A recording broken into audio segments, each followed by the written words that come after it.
Brice Djolako, que j'ai la chance d'avoir aujourd'hui sur mon plateau. C'est vrai qu'il a laissé le plateau il y a quelques moments, bien sûr. Et nous vous rappelons également qu'il y aura le SDF qui vient de nous rejoindre tout de suite. Monsieur Brice Djolako, bonjour et bon dimanche. Fédéraliste, vous faites appeler? Exactement, le fédéraliste radical. Bonjour ma soeur Flora, bonjour à mon frère, bonjour à tous mes copanélistes, bonjour à la grande dame qui est à côté de moi ce dimanche. Je voudrais particulièrement dire bonjour à tous les militants du mouvement pour la renaissance du Cameroun qui sont croupis dans les géoles de la dictature à travers Yaoundé, Douala, Yoko et partout où vous connaissez, qui avaient été définis à un moment donné comme le camp de concentration.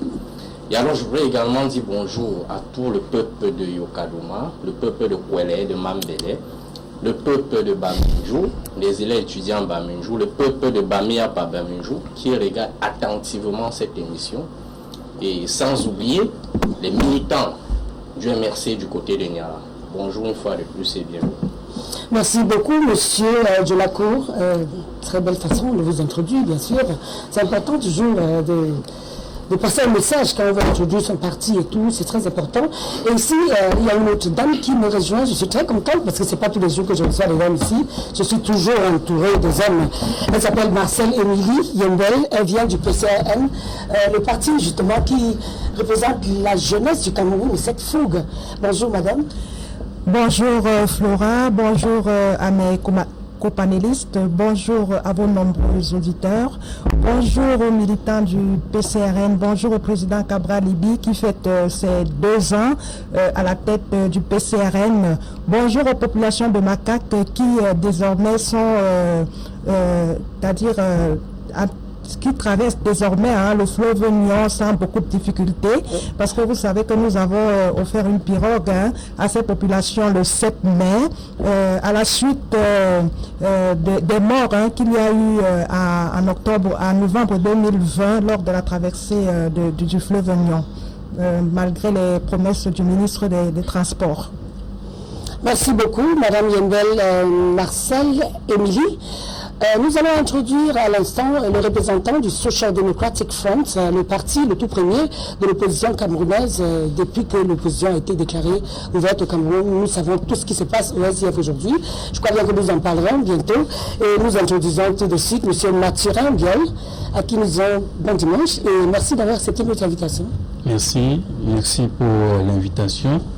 Donc je salue vos millions de téléspectateurs. Je salue mes companélistes ici présents et je salue bien évidemment mes camarades du parti du SDF qui, comme vous le dites, portent toujours très haut, n'est-ce pas, la flamme pour la démocratisation du pays, la flamme pour un avenir radieux du peuple camerounais avec un programme socialiste. Donc je vous dis merci pour cette invitation. Merci beaucoup, M. Biel. Et nous allons tout de suite entamer le premier sujet qui nous tient à cœur, bien sûr, parce qu'aujourd'hui, nous rappelons que nous sommes déjà à la fin du Ramadan. Les musulmans déjà peuvent faire tout ce qu'ils veulent, en fait. Ils peuvent déjà se sentir libres parce qu'ils ont jeûné pendant plusieurs jours. Et voilà, à la fin de ces jeûnes, il y a eu quelques problèmes parce que la commission qui gère justement le croissant lunaire a eu des problèmes, mais nous allons en parler tout de suite. Et ce problème justement émane du fait que la fête tourne autour de la gestion justement du croissant lunaire. Et nous posons la première question à M. Abana, qui est du RDPC, à savoir, est-ce que ça n'a pas été politisé?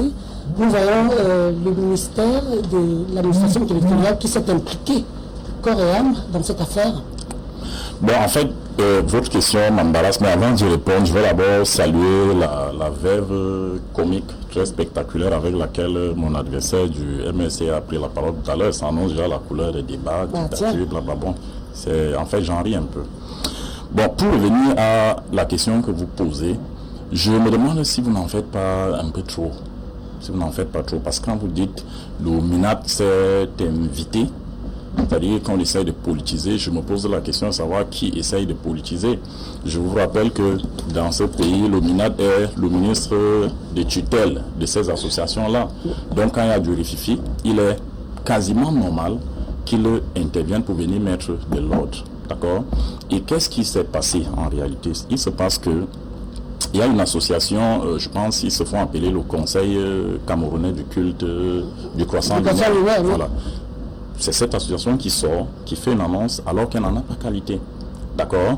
Et le ministre qui est dans son rôle de regarder un peu ces choses-là, intervient pour remettre l'orthodoxie. Je me demande pourquoi vous parlez de politisation. Ça vient d'où?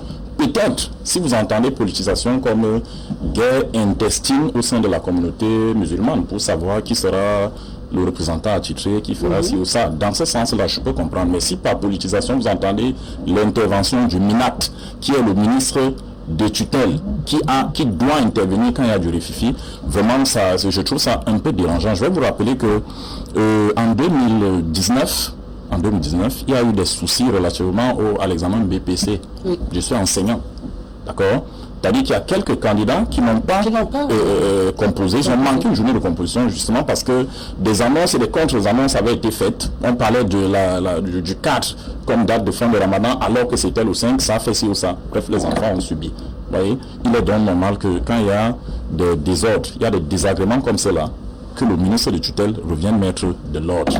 D'accord? Il a fait un fax au gouverneur pour lui dire voilà les dispositions à prendre. Vraiment, je ne comprends pas. C'est vrai que M. Atangandi, on même l'a accusé de tout et de rien dans ce pays.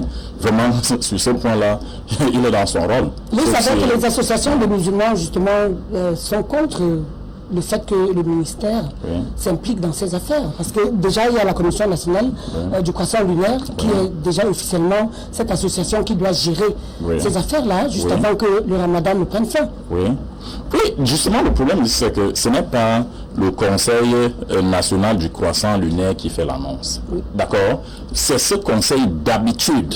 Même à l'époque où il y a eu ce problème au BPC, c'est ce conseil qui avait fait l'annonce. D'accord? Il y a quelqu'un qui est venu, une autre association qui est venue faire une contre-annonce et ça a donné ce que ça a donné. Ce que le ministre demande. Le ministre ne communique pas pour les cultes. D'accord? Il ne communique pas pour la communauté musulmane. Il rappelle aux fidèles, aux musulmans, aux frères musulmans que voilà l'interlocuteur que moi, l'État, je connais. D'accord?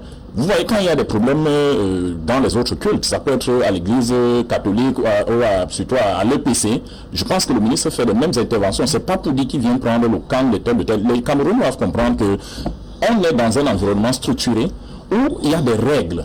D'accord? Et une de ces règles voit en le ministre le responsable des associations. Quand il y a du désordre, ça peut entraîner, ça peut, vous savez, la communauté musulmane, c'est une grande communauté du Cameroun. Imaginez qu'il y ait des déchirements à l'intérieur, ça peut occasionner des troubles, des très grands troubles à l'ordre public. D'accord? Le ministre est dans son rôle de venir rappeler aux uns et aux autres que pour le moment, voici notre interlocuteur. D'accord? Oui. Voilà. Alors je vais poser la question à M.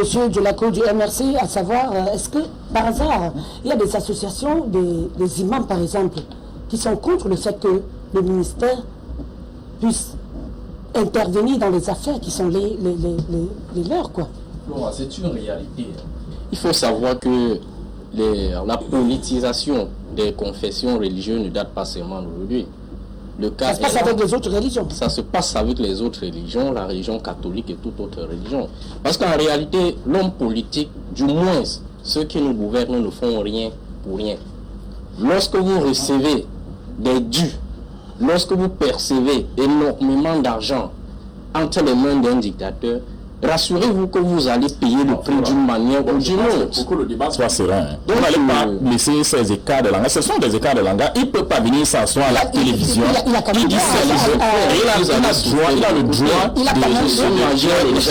a le droit de parler de son président la plus en termes de dictateur. Il faut qu'il sache que le débat... Sois sérieux. Il a quand même droit à Sois sérieux, je comprends son envie. Non, la liberté d'expression ne doit pas permettre de dire n'importe quoi. Vous pouvez pas venir vous asseoir dans une télévision, vous parler librement et vous dites que vous traitez votre président la République de dictateur. C'est pas sérieux. Nous en parlons tout à l'heure. C'est pas sérieux. Qui se discipline? Je comprends qu'il peut se faire remarquer par les instances de son parti, l'autre le ton, mais attends un peu. Vous êtes jeune. Vous êtes jeune. Allez-y, votre discours. S'il vous plaît.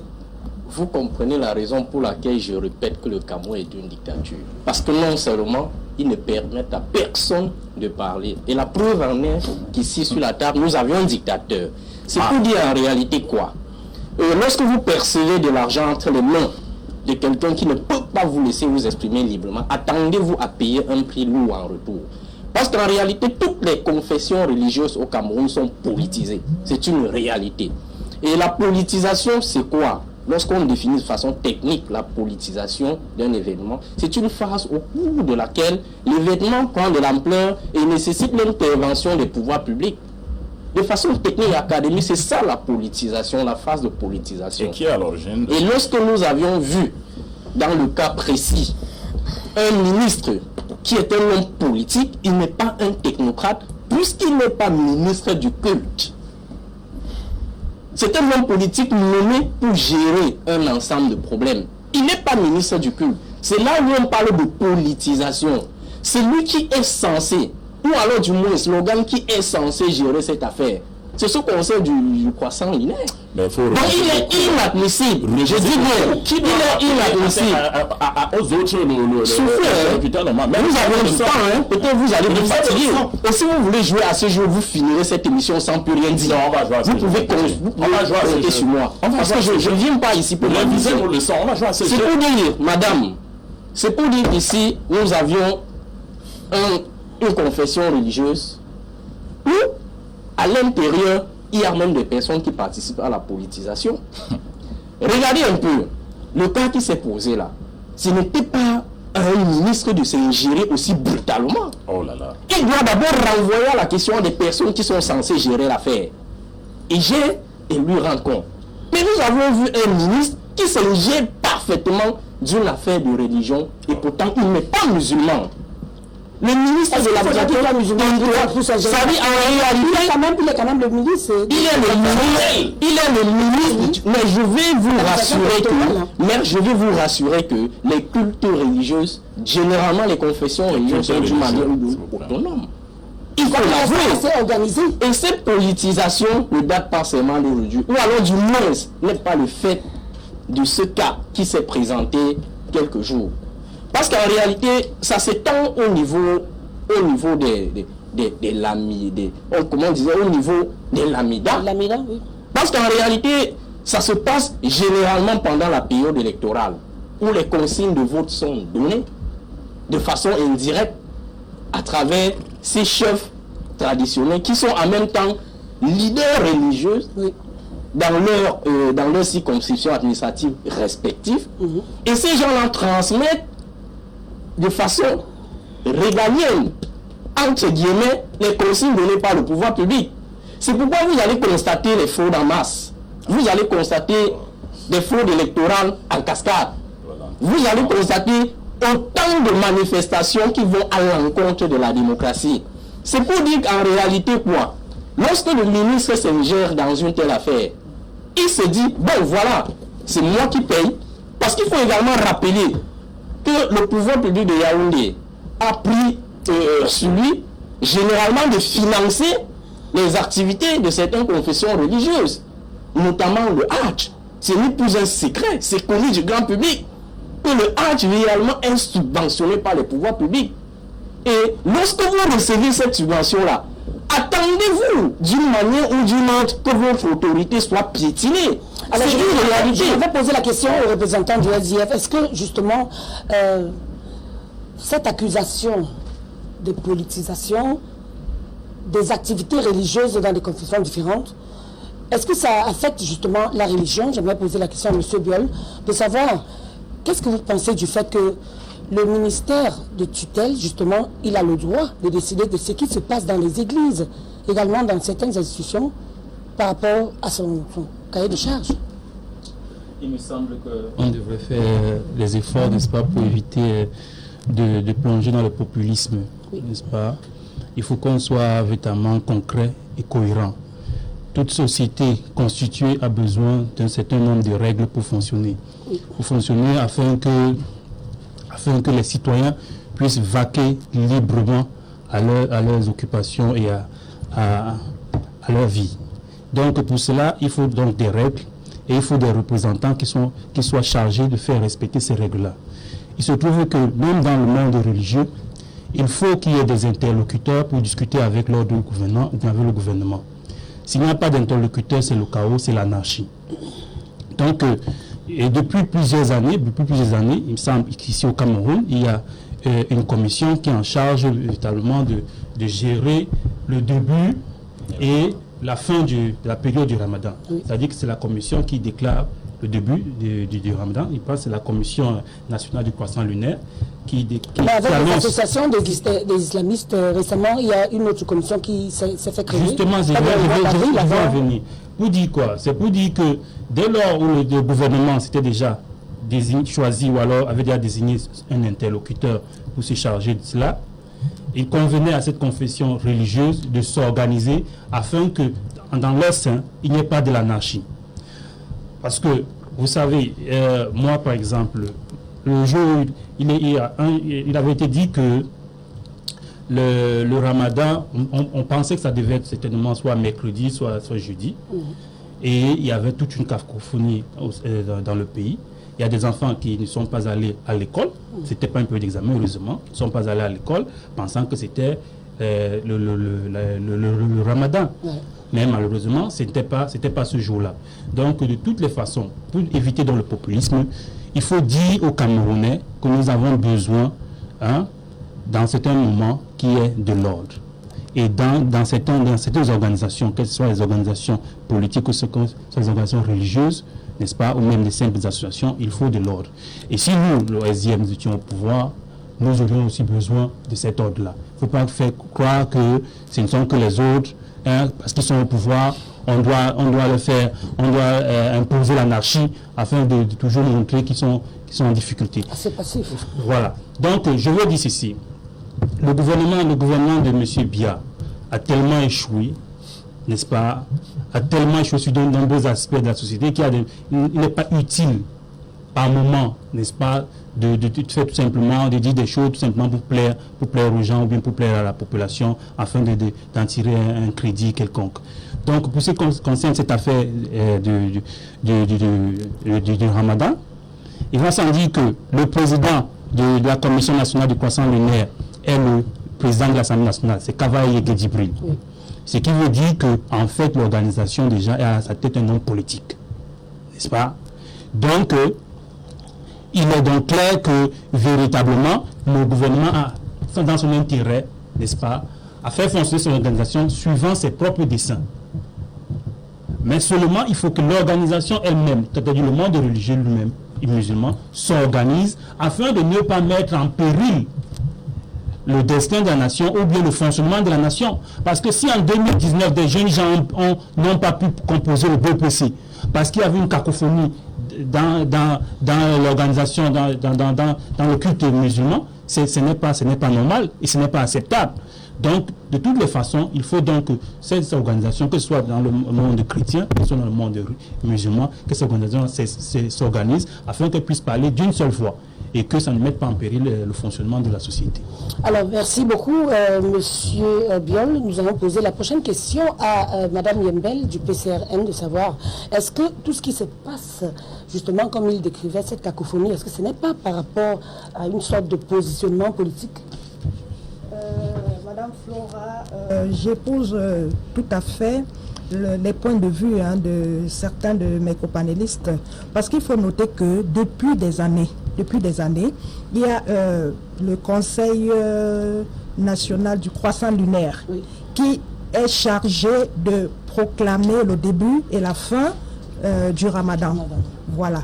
Donc, et depuis le 3 avril, il y a une association qui est née le Conseil camerounais du croissant lunaire qui a proclamé, c'est-à-dire ce conseil est né après un consensus entre deux autres organisations islamiques, hein, sans que le Conseil national du croissant lunaire ne soit... Et là, le ministre s'implique pour dire qu'ils n'ont pas...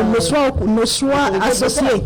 Alors, le ministre Atangandji, bien que on soit toujours en train de l'accuser, hein, nous pensons qu'il est dans son rôle.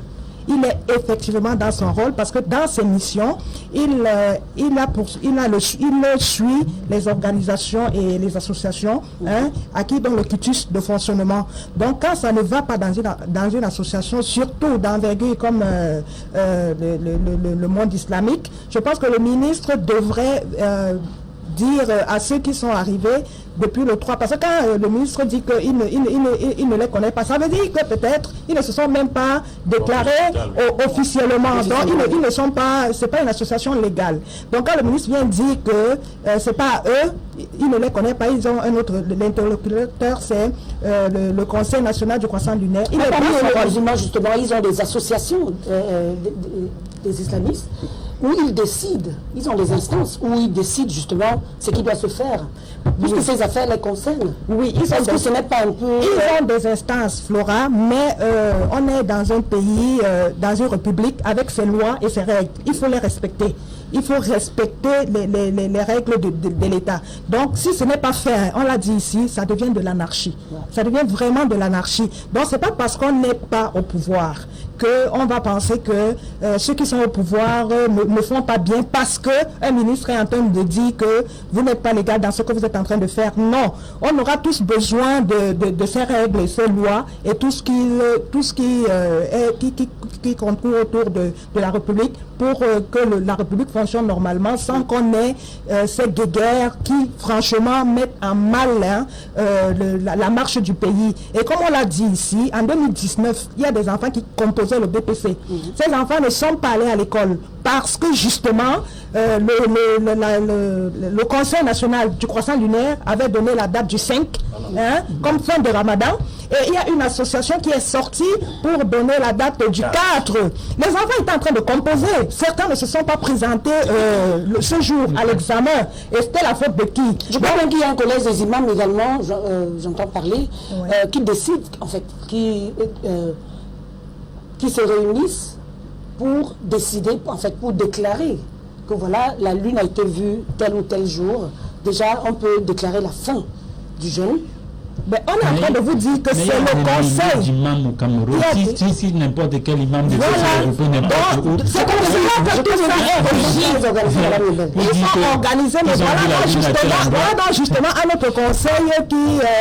autre conseil qui sort de quelque part pour donner une date, alors que l'État reconnaît un seul interlocuteur. Donc pour éviter que la population, parce que quand ils font toutes ces choses-là, c'est la population qui souffre. Pour éviter que la population soit pris en tenaille entre les batailles de ces gens, comme il a dit le panéliste.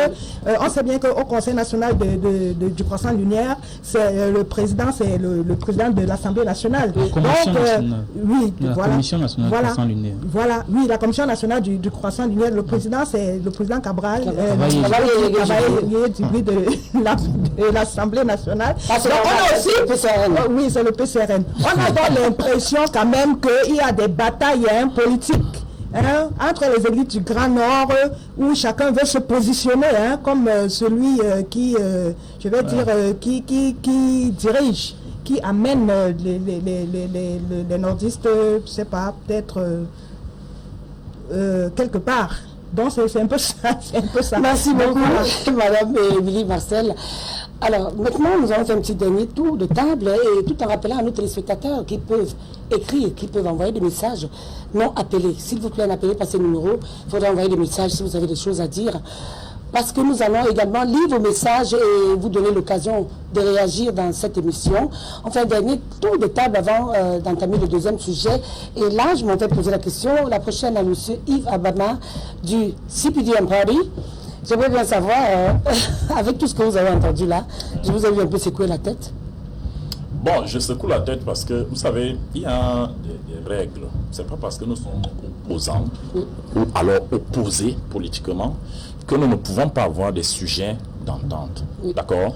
Un de ces sujets d'entente, c'est le fonctionnement de la société, les règles. Vous voyez, le monsieur du SDF, il ne se gêne pas pour dire que le RDPC a échoué, il dit ce qu'il veut, mais il reconnaît que pour qu'une société fonctionne, il faut qu'on respecte les règles. D'accord? Il ne faudrait pas que certains dans ce pays donnent le sentiment que leur arrivée au pouvoir, c'est-à-dire s'ils arrivent au pouvoir un jour, ce serait le début de l'anarchie. Il ne faut pas donner ce sentiment. Ou alors, c'est quand ils seront au pouvoir qu'ils apprendront aux Camerounais à respecter les règles. Non. Même dans l'opposition, apprenez aux Camerounais à respecter les règles. C'est pour ça que je dis que la dégénérescence du discours politique est à l'origine de beaucoup de choses, beaucoup de déviances dans la société. Les gens doivent savoir que la parole politique, c'est une parole responsable. C'est une parole qui peut construire, c'est une parole qui peut détruire. D'accord? Le RDPC est au pouvoir aujourd'hui. Nous souhaitons qu'il y reste. Mais l'avenir peut en décider autrement. D'autres se retrouvent au pouvoir. Est-ce pour autant que nous, de la peut-être future opposition, nous nous mettions à dire aux gens, ne faites pas ci, ne faites pas ça? Non. Le Cameroun va rester. Nous allons tous passer. D'accord? Au nom de ce principe-là, éduquons les populations, tenons les discours qui vont faire que, au quartier, des gens aient le sentiment... Au-delà de respecter les règles, il faut aussi accepter que la décentralisation permet une certaine fluidité dans la gestion des affaires. Je ne sais pas si nous sommes déjà sur le sujet de la décentralisation. Je pensais dire sur les cultes. Nous sommes sur les cultes. D'accord. Justement, je parle de la décentralisation parce que s'il faut laisser les choses de la religion aux religieux, justement, les choses de la religion, dans ce cas, Flora, les choses de la religion ont été laissées aux religieux. Je ne vois pas en quoi c'est vrai. Le représentant du SDF vous rappelle que l'honorable Kavaï est le président de la Commission nationale du croissant lunaire, mais ça c'est le Kavaï, le musulman. Ce n'est pas le président de l'Assemblée nationale. D'accord? Non, s'il vous plaît, vous n'allez pas... Bon, là nous sommes là. Au-delà de nos appartenances politiques, nous sommes dans d'autres associations. Tout à fait. D'accord? Je peux être membre de telle association, membre de telle autre association, je suis président ici, je suis ceci là-bas. Est-ce que cela détient sur ma personnalité en tant que membre du RDPC? Je ne pense pas. D'accord? Qu'il y ait des petites guerres, moi j'appelle ça des petites guerres au sein de la communauté musulmane. Ça peut se comprendre. Dans quelle communauté religieuse au Cameroun on n'a pas connu ce genre de problème? Même chez nos frères catholiques, qu'on connaît comme très structuré, très ordonné, vous entendez parler, il y a du rififi. D'accord? Il y a des petites batailles à l'intérieur de toutes les confessions, les communautés religieuses. C'est pas, il ne faut pas qu'on dise que parce que nos frères musulmans ne s'entendent pas sur tel ou tel autre élément, qu'on dise que non, on a politisé ces choses-là. Sinon, on déclarerait ici que tout est politisé. Vous voyez? Donc le ministre Atangandi intervient parce qu'il doit intervenir. Et il n'intervient pas pour dire aux autres. Et si vous avez suivi sa correspondance au gouverneur, il a demandé que monsieur le gouverneur essaye de discuter avec les autres leaders. Hein. Vous avez rappelé tout à l'heure la date de la création de ce mouvement. C'est un mouvement qui est récent. On ne le connaît même pas. Voilà. Il ne le rejette pas. Il demande que le gouverneur prenne attache avec eux pour essayer de discuter. Il faudrait que... Ouais, il est très prudent. C'est pas quelqu'un qui est sorti pour venir dire bon, arrêtez, vous ne doit pas vous entendre. Non, c'est pas ça. Alors justement, il faudra qu'il soit légalisé, c'est ça? Non, ça les regarde. C'est cette association-là. D'accord? C'est à eux de faire tout ce qu'il faut pour être reconnus par leur tutelle. D'accord? Que nos frères musulmans s'entendent à l'intérieur et le ministre ne viendra pas.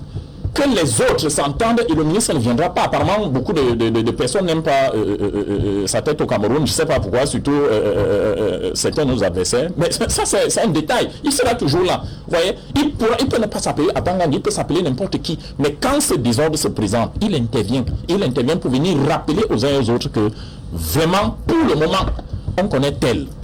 D'accord? Organisez-vous. Si les choses ont changé, organisez-vous, venez justifier. Mais pour le moment, nous connaissons tel. Que les gens viennent essayer de faire du populisme dans des sujets aussi sérieux.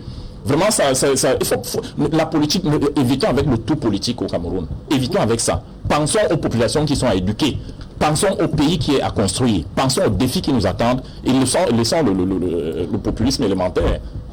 Merci beaucoup, Monsieur Abama. Nous allons vous rappeler, très chers téléspectateurs, que vous pouvez déjà nous écrire, envoyer des messages. Nous avons déjà quelques messages que nous allons lire tout à l'heure. Mais comme nous avons décidé de faire le dernier tour de table, nous allons poser la prochaine question à Monsieur Yves, Monsieur Djolako, bien sûr, Brice, à savoir, est-ce que c'est normal que l'administration territoriale soit impliquée dans la religion? Moi, je pose la question et je repose. Et je sais pourquoi, parce que je sais qu'il en sort beaucoup de choses. Cette question est très bien vue et très bien posée. Vous parlez de l'implication. Vous ne parlez pas de régulation. L'administration est là pour faire respecter les lois, pour réguler tous les secteurs de la société. Mais néanmoins, il faut le dire avec beaucoup d'énergie, que nous constatons que l'administration aujourd'hui, du moins ceux qui nous gouvernent, choisissent souvent la discipline du parti en lieu et place de la régulation de la société. Et ceci se justifie par des actes clairs. Nous avions constaté que ce qui se passe dans la confession musulmane, c'est la même chose qui s'est passée avec le CPP, avec l'UPC et d'autres partis politiques qui se sont divisés sous le coup de l'infiltration de l'administration, du moins du politique. Est-ce que le SDF est concerné dans cette affaire? Non, je ne parle pas du SDF, je parle... l'UPC. Oui, je parle de Je vais faire une transposition pour que vous compreniez exactement ce qui s'est passé. Parce qu'en réalité, l'administration fait tout pour diviser tous les secteurs de la vie et par conséquent choisir son représentant. Et c'est ce qui s'est réellement passé dans la confession musulmane. C'est que le gouvernement, le GMDPC, a choisi le camarade du parti comme étant le représentant de cette confession-là. C'est une réalité. Le président de l'Assemblée nationale, chef du village, chef de famille, chef de la confession musulmane, qui devient encore le représentant de cette confession-là auprès de l'administration, ce n'est pas décent. Il faut le dire. Je vous dis que ce n'est pas décent. Même sur le plan légal, ce n'est pas bien à entendre. Parce qu'en réalité, et c'est la raison pour laquelle vous avez observé qu'il y a également une autre association qui appartient à la même confession religieuse qui s'est créée. Et par conséquent, quelle doit être la solution à ça? la solution, c'est le respect de la loi, c'est le respect des textes. Et ce respect des textes passe d'abord par ceux qui nous gouvernent. Est-ce qu'il y a un Parce qu'en réalité, je vous dis, vous allez souffrir de m'écouter. Je sais que je vais particulièrement vous blesser dans ma prise de parole. Non, vous me faites souffrir parce que moi je dis la vérité. C'est un moment de comédie. Ce que je suis en train de dire, madame, ce que je suis en train de dire, c'est que le RDPC, le régime RDPC doit savoir que ce ne sont pas eux qui doivent choisir les représentants du culte musulman. C'est cette confession-là qui doit désigner son représentant et envoyer le courrier au gouvernement. Qu'en réalité, voilà celui qui doit nous représenter et qui doit parler en notre nom. Mais sauf que dans le cas précis, le régime a choisi le programme dirigé par le camarade du parti, qui est le président de l'Assemblée nationale. Il fait dans du hors-sujet. Qu'est-ce qu'il vient faire dans ce que... C'est qu'il est musulman, il a le droit. Mais néanmoins, vous parlez de légalité. Est-ce qu'il y a un texte qui sache que vous avez de l'égalité? Je dis bien. La légalité, est-ce qu'il y a un texte? Je dis bien. Le militarisation territoriale est là pour réguler. Donc vous avez dit légalité. Il est le gendarme de l'ordre public. Néanmoins, la discipline du parti RDPC a primé sur cette affaire de confession religieuse. C'est la raison pour laquelle la deuxième association s'est créée. La discipline. Parce que s'il avait réglé le problème, si le gouvernement avait réglé le problème sans prendre le parti,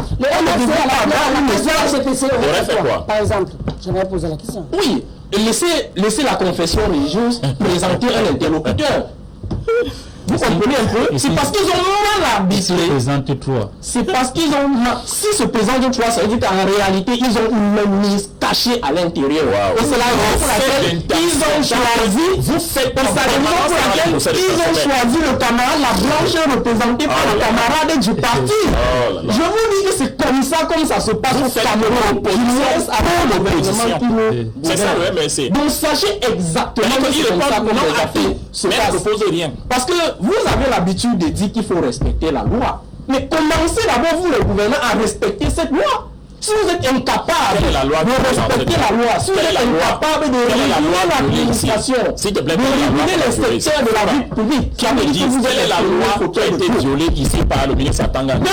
C'est que vous avez choisi un représentant qui est le camarade du parti, la branche est dirigée par un représentant qui est le camarade du parti. C'est ça qui est venu tout gâter. Et c'est la même chose que vous avez fait dans le cas de l'UPC, en créant l'UPC modéré, l'UPC des radicaux. Dans le cadre du CPP, en disant que non, Madame Edith Kawala n'est pas représentant du... Et bien après, la loi a été respectée et la grande dame a été rétablie dans ses fonctions. Donc vous comprenez que c'est vous, le régime RDPC, qui crée l'anarchie au Cameroun. Donc avouez, s'il y a également autant de troubles, c'est vous. Vous ne voulez pas respecter la loi. Vous embastillez les gens à tort et à travers. Vous créez des associations fictives pour qu'ils vous servent et qu'ils servent vos intérêts. Et nous, MRC, nous disons non, il faut respecter la loi. Il faut respecter les Camerounais. Il faut respecter les confessions religieuses. Vous êtes de bons comédiens. Il faut les respecter. Ce n'est pas à vous de choisir le pape. Ce n'est pas à vous de choisir l'imam. Ce n'est pas à vous de choisir l'évêque. C'est à chaque confession de choisir ses représentants. D'accord. Comprenez à partir d'ici et une fois. Alors déjà, la boucler. Merci beaucoup, monsieur Brice de la Cour. Déjà parlant de religion, je crois que le Vatican, par exemple, chez les catholiques, c'est déjà, je suis en train de vous dire une vérité. Respectez tout simplement la loi. Vous êtes des vrais fauteurs de troubles au Cameroun. Je comprends très bien. S'il y a des tensions partout, c'est à cause de vous. Mais il faut qu'on le dise, on ne doit pas avoir peur de vous le dire. Respectez la loi de la société, c'est la calme. Merci beaucoup. Déjà, je vous ai compris parce que je me dis également, pour les catholiques, par exemple, le Vatican, c'est tout un gouvernement. Donc, s'il y a des décisions à prendre, par exemple, au Vatican, est-ce que ça veut dire, je m'en vais poser cette question à Mme Marcel et Émilie Yembel, de savoir si déjà une confession religieuse est gérée par certains gens, c'est déjà une organisation assez pleine. Qu'est-ce que vous en pensez? Est-ce qu'il faut que ça se passe ainsi? Je ne comprends pas très bien le sens de votre question. Il faut que ça se passe comment? Si vous parlez du problème sur lequel nous débattons, déjà, je lis un peu le message d'un téléspectateur, ça pourrait vous placer quelque part. Je vous reproche au ministre, vous-même tombez sur les mêmes problèmes. La politique doit parler politique, faire appel à un imam. Il vaut mieux expliquer l'islam au Cameroun est organisé. Kavaye Yege Djibril, président du suivi du croissant lunaire. Un autre message, bonjour le panel, je suis d'accord avec le monsieur du RDPC, l'autre monsieur du MRC fait de l'agitation et du populisme, il est même hors sujet. Bonne émission, c'est monsieur Abanda depuis Moulundu. Et voilà un autre message qui dit, ouais, dites à monsieur Veste Bleu, nuit, du RDPC de laisser son copanéliste s'exprimer. Qui se taise, on dirait. C'est la tradition, c'est la dictature. Ok. Certainement, il y a des messages que je ne vais pas lire ici. C'est la dictature. J'ai posé la question à Mme Marcel Émilie. Certainement, les messages que j'ai lus pourront vous orienter justement dans votre réponse tout à l'heure. Oui, ce que je dis, je maintiens que nous sommes dans une république et la république a ses lois et ses règles. Donc, un ministre comme le ministre de l'administration territoriale a des missions. Tout à fait. A des missions. Donc, quand il y a un souci par rapport aux associations à qui donne lui-même le cutus, quand il y a un problème, il doit être là pour réguler ce qui se passe. Donc, on ne va pas dire aux Camerounais que parce que le RDPC est au pouvoir, tout ce qu'ils font est mauvais, tout ce que le ministre fait est mauvais. Non. Parce que quand nous serons au pouvoir, le peuple ayant mis cela dans la tête, ne va pas respecter les règles que nous-mêmes nous allons mettre pour réguler la société. Donc, ce que je dis, c'est que le ministre est dans son rôle. Il est pleinement dans son rôle et comme on le dit, il n'est pas allé dire à ceux qui ont sorti le communiqué qu'on ne veut, c'est-à-dire que non, on vous coupe la tête et tout. Il a demandé, je crois qu'il a adressé la lettre au gouverneur pour que le gouverneur essaye de voir ce qui se passe. Alors, à l'intérieur de cette association-là de l'islam, il faut que les gens se mettent d'accord pour qu'il n'y ait pas ce désordre. Parce qu'en même temps, on ne va pas tout le temps accuser ceux qui sont aux affaires. Oui, parce que à l'intérieur de nos associations, si un membre du RDPC vient pour corrompre quelqu'un dans une association, ça veut dire que c'est la personne qui est dans l'association qui est fautive. Oui, c'est elle qui est fautive. Ce n'est pas un membre qui vient corrompre. Donc on ne va pas accuser le RDPC, surtout pendant que nous-mêmes, dans nos associations, nous acceptons les pots de vin. D'accord? Le RDPC est dans son rôle d'être au pouvoir et de vouloir se maintenir au pouvoir. Alors, s'ils utilisent la stratégie de corruption pour nous diviser, c'est à nous la faute. Il faudrait donc que les gens commencent à être conscients de la double tâche que parfois ils ont pour ne pas accepter les divisions dans leurs associations, dans leurs partis et tout. Donc, le ministre, je le maintiens, est dans son rôle. Alors, aux autres de ne pas tomber dans le piège de la division. Merci Marcel et Émilie. Nous allons poser la prochaine question au monsieur du SCF Social Democratic Front. Mais avant, nous allons lire ce message. Bonjour à vous et tout le panel. Excellente thématique. Demandez aux représentants du RDPC de respecter le temps de parole de tout un chacun et qui reste poli. Merci. Voilà. Bonjour à vous. Bonjour à vous sur le plateau. Concernant le premier sujet, je dirais qu'on a besoin d'être Socrate pour savoir que cette affaire de fin de jeûne du Ramadan est politisée. Déjà, il y a quelques personnes pour voir la lune et non tous les musulmans pour la voir. Ce qui permet aux politiques de donner facilement l'ordre. Voilà. Comment est-ce que vous trouvez ce message? Est-ce qu'il dit la vérité? Je voudrais d'abord dire que une chose est certaine, n'est-ce pas, que la situation délétère dans laquelle se trouve le Cameroun actuellement a forcément un responsable. La situation économique dans laquelle le pays se trouve actuellement, n'est-ce pas, qui est catastrophique, a forcément un responsable. La situation catastrophique dans laquelle se trouve le secteur de l'éducation, de la santé, les secteurs de l'éducation et de la santé au Cameroun, cette situation-là forcément est responsable. Et depuis 38 ans, on connaît qui est le responsable, c'est le régime RDPC. N'est-ce pas? Ça au moins c'est clair.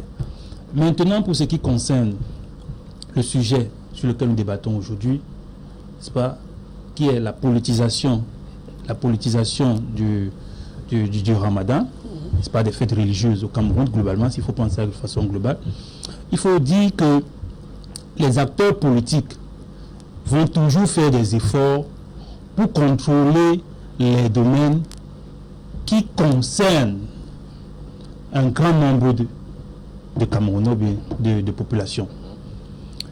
Et il se trouve que le Ramadan ou la région musulmane, n'est-ce pas, regroupe un grand nombre de Camerounais, des millions de Camerounais, ça concerne des millions de Camerounais.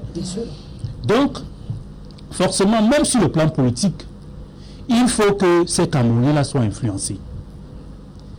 Et pour que ces Camerounais-là soient influencés, il faut que ceux qui sont à la tête de ces deux organisations-là soient, n'est-ce pas, proches de ceux qui dirigent le pays. Ça, ils s'assurent toujours que ceux-là qui dirigent ces organisations-là leur sont, n'est-ce pas, proches et leur sont redevables.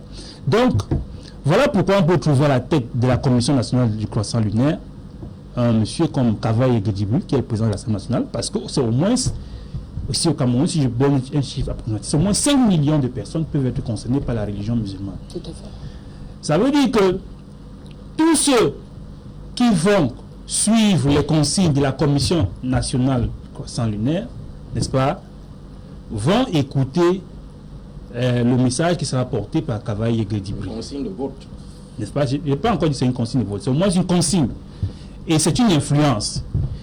Et maintenant, il peut donc arriver que au sein de ces organisations-là, qu'il y ait des personnes qui sont aussi sous une autre influence, qui peut être une influence politique, n'est-ce pas, qui décident de vouloir plutôt diriger ces organisations-là, ou bien peut-être ces moments particuliers qui sont les fêtes religieuses. Voilà pourquoi on assiste à la naissance des organisations comme le Conseil camerounais du croissant lunaire. Ce sont des batailles qui sont propres à ces organisations religieuses pour contrôler les communautés qui sont concernées.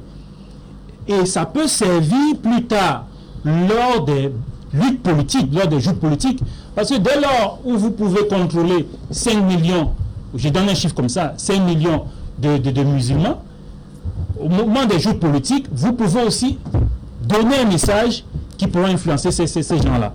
Donc, on ne peut pas du revers de la main dire que ces milieux religieux-là ne sont pas politisés. Mais maintenant, il s'agit de veiller à ce qu'il y ait de l'ordre dans ces milieux-là. Il s'agit de veiller à ce que ce qui va se passer à l'intérieur n'ait pas un impact négatif sur la vie des citoyens. On va rappeler toujours qu'il y a des jeunes gens qui ont perdu leur examen du fait des querelles qui existent au sein d'une communauté. Donc ça veut dire que même ceux qui dirigent le pays en ce moment-là, même si c'était le SDF, on ne serait pas d'accord et content que cette anarchie-là existe. Donc, il faut forcément que ceux qui sont des représentants de ces milieux religieux, que ce soit les milieux chrétiens, que ce soit des milieux même pentecôtistes, on a vu des pasteurs pentecôtistes demander à leurs fidèles de ne pas respecter les mesures barrières. Tout à fait. Hein? Et les enfants sont sortis de classe d'examen. Il y a des élèves de première qui n'ont pas pu composer au probatoire parce que le pasteur avait dit qu'il ne faut pas qu'ils portent le masque le jour du probatoire, qu'ils y aillent sans masque. En ce moment-là, moi-même, je suis ministre de l'administration territoriale. D'abord, on peut faire dissoudre une organisation religieuse. On fait un rappel à l'ordre, pas dissoudre. On peut le maler. Parce que c'est très grave. C'est très grave. Quand un pasteur pentecôtiste dit à ses fidèles, bon, un pasteur religieux, ça peut être de notre organisation, de ne pas porter des masques pour aller composer son examen, alors qu'au centre d'examen, il est prescrit que pour entrer, il faut avoir son masque. Donc ça veut dire qu'il faut forcément toujours que le politique intervienne pour mettre de l'ordre, pour rétablir la cohésion et faire établir un certain nombre de règles afin que les choses se passent normalement. Donc, pour répondre à la question, forcément, le milieu est politisé, mais toujours est-il qu'il faut de l'ordre et afin que la société, n'est-ce pas, ne puisse pas souffrir des cacophonies qui peuvent exister au sein de ces organisations-là. Merci beaucoup, monsieur. Nous allons entamer le deuxième sujet. Bien avant, le dernier message qui dit monsieur Kavaye Yege Djibril est un musulman, mais il serait préférable de nommer un imam comme président de suivi de la croissance lunaire. Voilà. Le fait qu'une figure politique reconnue soit à la tête de cette institution nous fait penser que la religion est politisée et au final c'est le cas. Ça ne viole aucun texte. Ça ne viole aucun texte. Oui, ça ne viole aucun texte. Je vous mets au défi de me le montrer. Ah bon? Oui. C'est lui qui parle de légal, non? Il a dit légal. Comme le texte qui est violé par la présence de Kavaye à la tête de cette organisation. La présence d'un membre du bureau politique. Pas le bavardage, le président de l'Assemblée nationale. Le texte. Celui-là qui commande la confession musulmane. Vous pouvez ça descendre? Le texte. Vous pouvez ça. Il y a l'esprit du texte, monsieur. Oh là là. Vous parlez là comme si vous avez affaire à l'alphabet. Le texte est... Il faut avoir l'esprit du texte. Lequel? L'apartheid également est un texte, monsieur. Oh là là. Il faut l'avouer. La peine de mort est un texte. Vraiment. Mais néanmoins, il faut savoir. L'esprit d'un texte, il faut déjà que ce texte existe. Le texte qui interdit que le président de l'Assemblée nationale ou quelqu'un en raison de ses fonctions de président de l'Assemblée nationale ne soit pas président d'une autre organisation au quartier, une organisation culturelle. Il y a un texte. Si vous sortez ce texte, alors on entrera dans son esprit pour dire peut-être par rapport à cet esprit-là, oui, mais le texte n'existe même pas, on fait comment?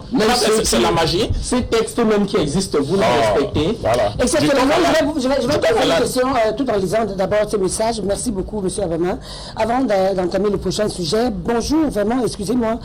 Parler de l'opposition au Cameroun, c'est une plaisanterie, car toute opposition au Cameroun qui ne s'alignerait pas dans la lignée des idéologies de pères fondateurs de l'UPC, le dépassement du tribalisme, la position claire sur le franc CFA, ainsi que les bases militaires françaises en Afrique. Si cette position n'est pas clarifiée, alors c'est tout simplement une plaisanterie de mauvais goût, car on ne peut pas gouverner un pays si on n'a pas l'indépendance politique et économique. Alors cette bande de soi-disant opposition, ça fait rire. Il s'appelle Charles Édouard depuis Yaoundé. Oui, c'est une réalité. Charles-Édouard parle d'une réalité palpable. Non seulement on constate que le président national du RDPC, le président de la République, il est président de l'opposition, est quitté également, est quitté du Cameroun, n'a pas rendu compte au Cameroun de ce qu'ils ont appelé le grand dialogue national, mais est plutôt allé rendre compte à un président de l'étranger. Ce président-là qui détient les commandes du franc CFA. Vous comprenez qu'en réalité, le problème n'est pas l'opposition, mais le problème c'est le pouvoir. Parce que parmi les leviers de la souveraineté, il y a également le volet militaire, il y a également le volet politique, et en l'occurrence le volet monétaire. Si vous ne contrôlez pas votre propre monnaie, c'est difficile de développer votre pays. Je parle en tant qu'un déclarant en douane. Je sais, je maîtrise les transactions à l'international qui se font de banque centrale à banque centrale. Si vous ne contrôlez pas votre monnaie, vous pouvez facilement être en déficit de paiement. La balance de paiement vous sera déficitaire à un moment donné et par conséquent vous allez sombrer dans le chaos. Donc le téléspectateur a raison. Mais sauf qu'il va falloir qu'il sache que les gouvernants sont ceux-là qui ne sont même pas des vrais Camerounais. Parce qu'en réalité, organiser une affaire, une mascarade à Yaoundé et aller rendre, au lieu de rendre compte, prendre un temps de faire un discours au peuple camerounais que voyez, du moins, voilà ce qui s'est réellement passé à Yaoundé. Vous préférez aller rendre compte à un président étranger au point de dire à Mongo Vision que je suis allé rendre compte du grand dialogue au président Macron. Donc en réalité, c'est lui ton patron. C'est lui le patron du RDPC. Et par conséquent, comment pouvez-vous croire que l'affaire du franc CFA peut être résolue? Comment pouvez-vous croire qu'avec un gouvernement qui rend compte à un président étranger, on peut être de façon souveraine sur le plan monétaire? Ce n'est pas possible. Alors, il y a même pas nous oublier, monsieur, pour dire bonjour à vous, s'il vous plaît, demandez au type du MLC de nous dire le texte qui a été violé par le MINAT. Parce qu'il parle beaucoup pour ne rien dire. Il s'appelle Youssouf depuis Goya. Bon, en réalité, pour répondre très facilement à Youssouf, je voudrais dire que les textes qui existent, le ministre ne les applique pas. Parce que ce qu'il y a là, le problème qui se pose, c'est que l'administration publique, tout comme dans le cas du suivi de l'UPC, a choisi le camarade du parti. Parce qu'on ne peut pas comprendre de façon décente, mes chers copanélistes, qu'un ministre qui est en même temps membre du bureau politique du RDPC, c'est-à-dire c'est lui il fait partie des décideurs. Le bureau politique n'a que quelques groupes de personnes qui décident du devenir et de l'avenir du Cameroun. Qu'il soit également patron d'une confession religieuse. Ça c'est même pernicieuse. Il faut le dire. Pernicieux. Je vous dis que c'est une affaire pernicieuse dans la mesure où un décideur politique, un homme purement politique, qui est placé à un poste politique, qui dirige une organisation politique institutionnelle, se trouve encore à la tête d'une confession religieuse. Sachez que ce n'est pas décent. C'est ce que nous décrions. On demande la loi. Et même s'il est ministre, la loi, on voudrait que même si ce cas-là n'est pas enseigné, il faut également qu'il sache qu'il doit être impartial dans l'appui de ses décisions. Du moment où il doit éviter de créer les fronts dans une confession religieuse, dans le but de tirer les prébendes, c'est-à-dire de choisir lui-même ses représentants. C'est où tout devient faux. Parce qu'en réalité, si l'administration publique n'avait pas choisi le camarade du parti, c'est qu'on ne devait pas avoir une autre association dans une même confession religieuse qui s'auto-proclame le véritable patron. Donc le problème c'est l'arbitrage. Le réel problème qui s'est posé, c'est qu'un arbitre a choisi un camp. Donc, et lorsqu'un arbitre choisit un camp, il viole les textes. C'est de ça qu'il s'agit. Le gouvernement actuel ne respecte aucun texte. Ils sont en train de violer les textes de façon permanente. Et c'est ça réellement. Les militants du SDF peuvent vous dire ce qu'ils ont subi dans les années de Brest. Voilà un représentant, il peut vous dire. Arrêtez les militants, les torturer, arrêtez les militants, les embâtir. Ce n'est réellement pas ce qui s'agit. Vraiment, ça va dans tous les sens. En tout cas, nous allons entamer le deuxième sujet du jour. Juste après cette transition, nous allons parler de l'unité nationale du Cameroun, puisque dans quelques jours, nous allons fêter justement l'unité du Cameroun. comme il se fait depuis quelques années, depuis après les indépendances des pays africains et tout. Le Cameroun est très impliqué. Également, malgré les problèmes sociaux-politiques au Cameroun, depuis quelques années, disons 4 à 5 ans, nous continuons à fêter l'unité camerounaise d'une autre façon. Après cette transition, nous allons reprendre.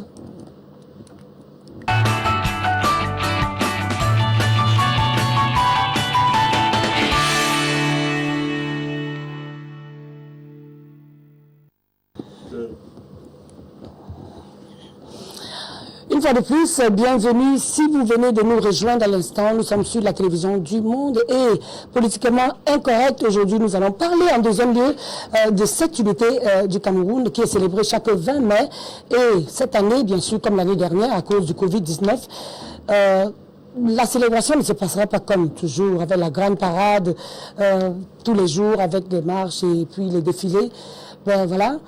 D'une façon ou d'une autre, ça nous rappelle quand même quelque chose. Et puis, tout ce qui se passe aujourd'hui au pays est la cause. En fait, je crois bien que nous allons beaucoup parler aujourd'hui de cette unité camerounaise. Aujourd'hui, nous parlons et nous allons poser la première question à Mme Yembel, Marcel Émilie, de savoir, depuis que vous êtes née, je ne veux pas savoir quand vous êtes née, est-ce que vous avez l'impression que le Cameroun est uni?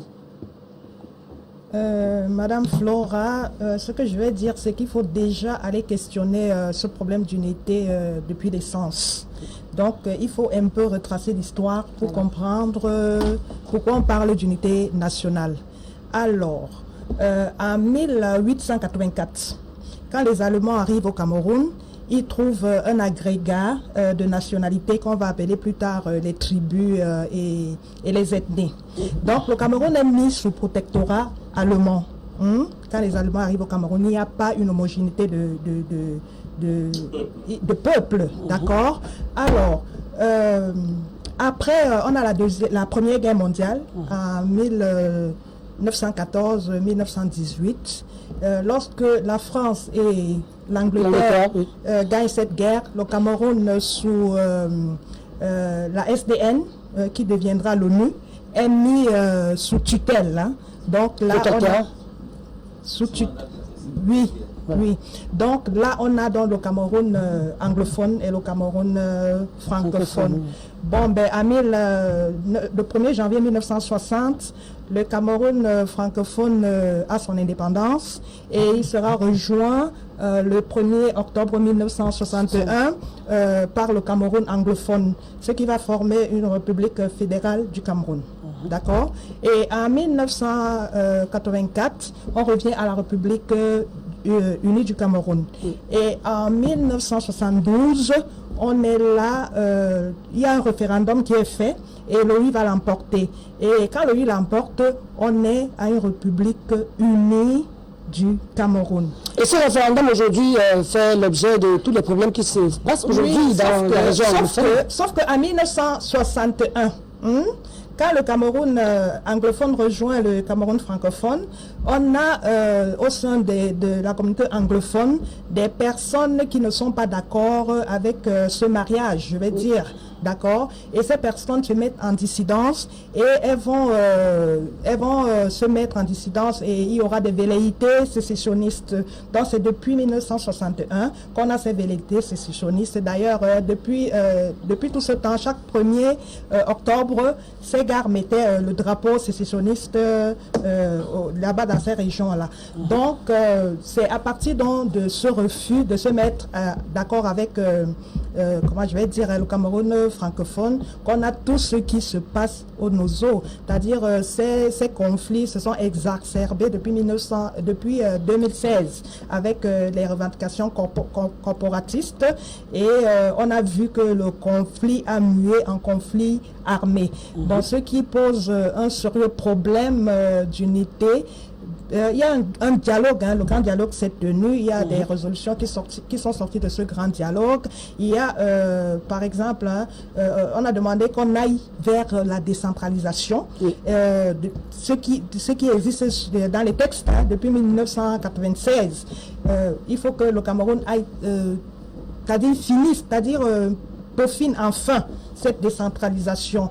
Et dans ce qui est sorti du grand dialogue, on a ce qu'on appelle le statut spécial qui avait été accordé, qui est accordé aux régions du nord-ouest et du sud-ouest. Donc, il va falloir que l'État du Cameroun, franchement, c'est-à-dire, quand on va dire lâche du lest, hein, parce qu'il y a cette décentralisation de fait sur, on va dire, qui est presque couché sur du papier, mais sur le terrain, on ne voit pas ce qui est fait, parce qu'il y a toujours ce conflit qui existe entre les élus locaux et l'administration. Donc, et d'un autre côté, on a le tribalisme qui existait bien avant, il existait, mais il n'était pas aussi accentué qu'avant les élections de 2018. Donc, ce qui pose un énorme problème d'unité. Mais on va dire que le Cameroun, dans son unité nationale, est en construction et on espère que les choses seront faites de telle manière que les Camerounais se remettent à vivre ensemble comme ils l'ont toujours fait.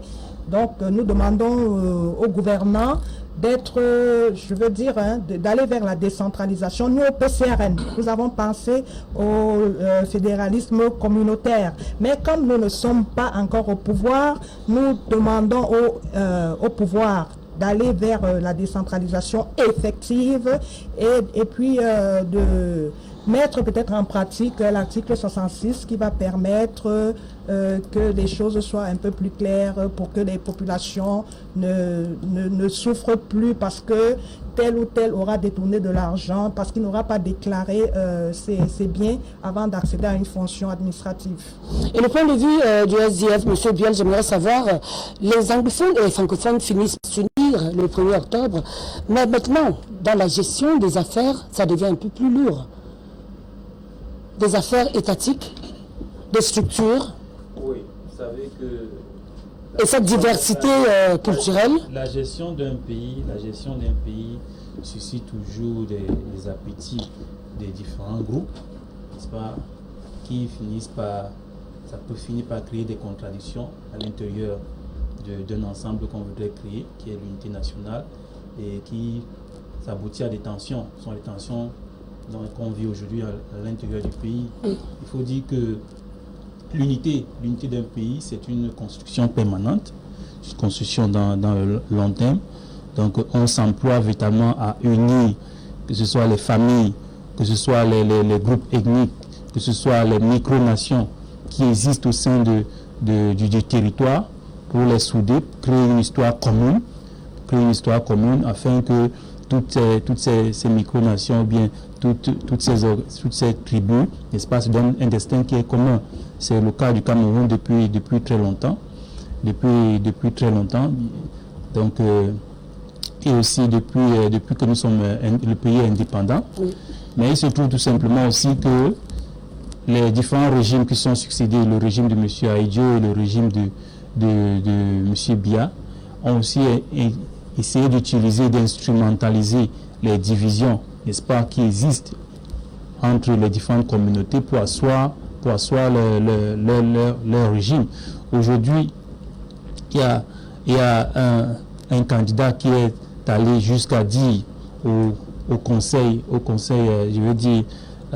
constitutionnel, n'est-ce pas, qui est allé jusqu'à revendiquer un lieu où il aurait pu aller pour passer un concours, n'est-ce pas, pour devenir président de la République. Ça montre, n'est-ce pas, jusqu'à quel degré certains pensent que le pays est divisé et qu'il faut que pour parvenir à la direction du pays, il faut plutôt être d'une telle ou telle autre ethnie.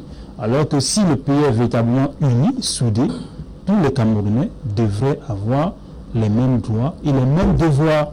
C'est-à-dire qu'on n'aurait pas besoin de passer un concours pour devenir boulou, hein, comme quelqu'un l'a pensé, à tort, n'est-ce pas, à un moment donné, pour devenir président de la République au Cameroun.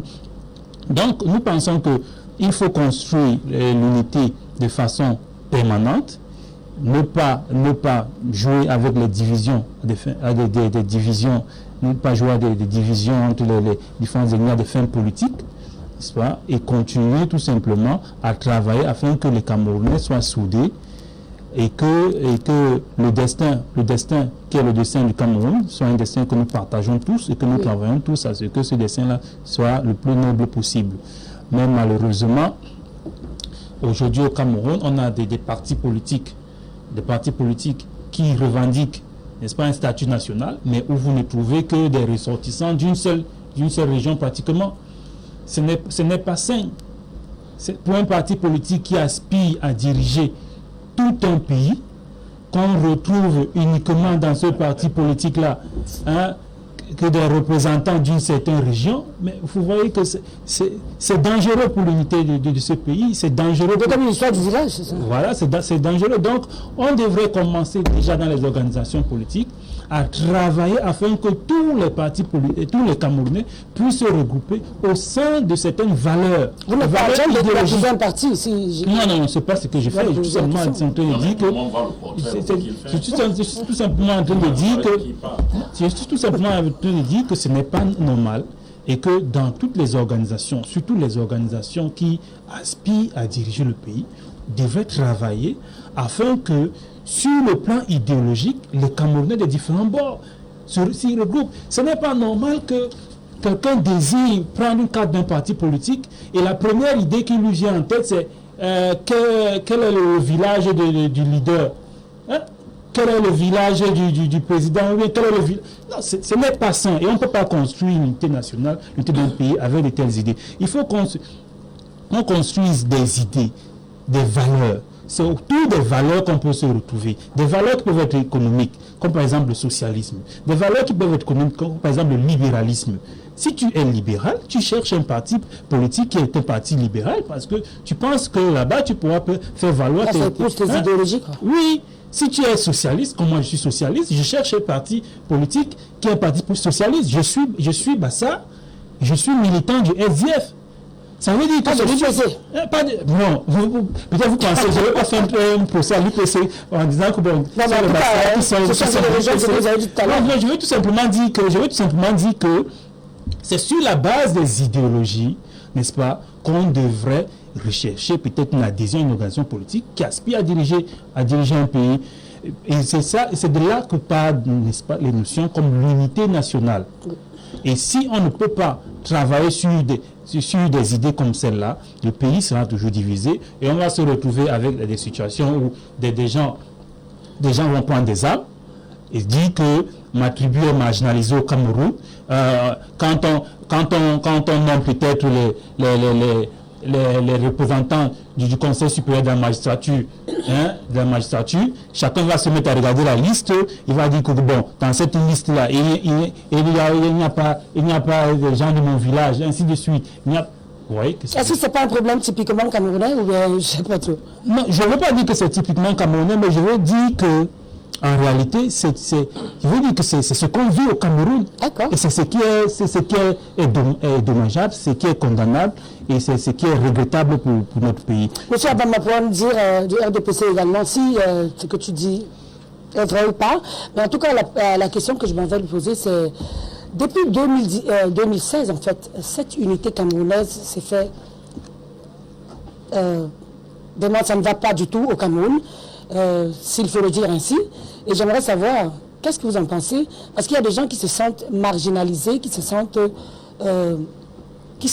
frustrés, qui se disent qu'ils n'ont pas assez d'avantages, autant d'avantages que les autres ont, parce qu'ils sont peut-être ressortissants de telle ou telle région. Je rejoins ce que M. du SDF, M. Biol a dit tout à l'heure. Est-ce que ce n'est pas le cas au Cameroun? Et vraiment, qu'est-ce qu'il faut faire pour essayer de remettre des choses à l'ordre? Bon, je vais d'abord commencer, je vais entrer par la récupération de l'historique qui a été fait par Madame Yembel.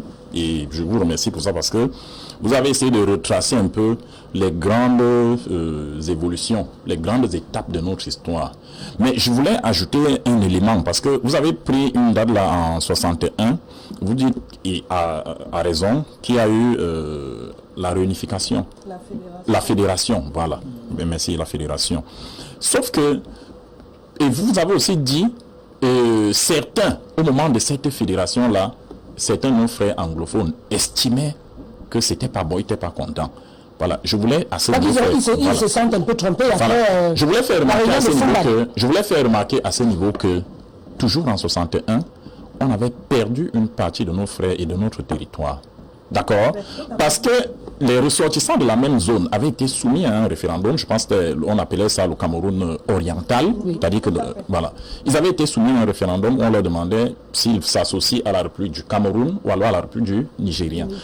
Ceux qui n'étaient pas contents sont partis avec le Nigérien. D'accord? Ceux qui sont restés ont décidé de rester avec le Cameroun. La République, oui. Voilà. Donc c'est pour évacuer un peu le début de cette crise-là. Maintenant, je suis solidaire pour tout ce qui s'est passé entre-temps. Tout le reste, effectivement, ce sont des pages de notre histoire. Vous voyez? Vous avez rappelé aussi que quand les Allemands arrivent au Cameroun, ils ne trouvent pas un peuple homogène.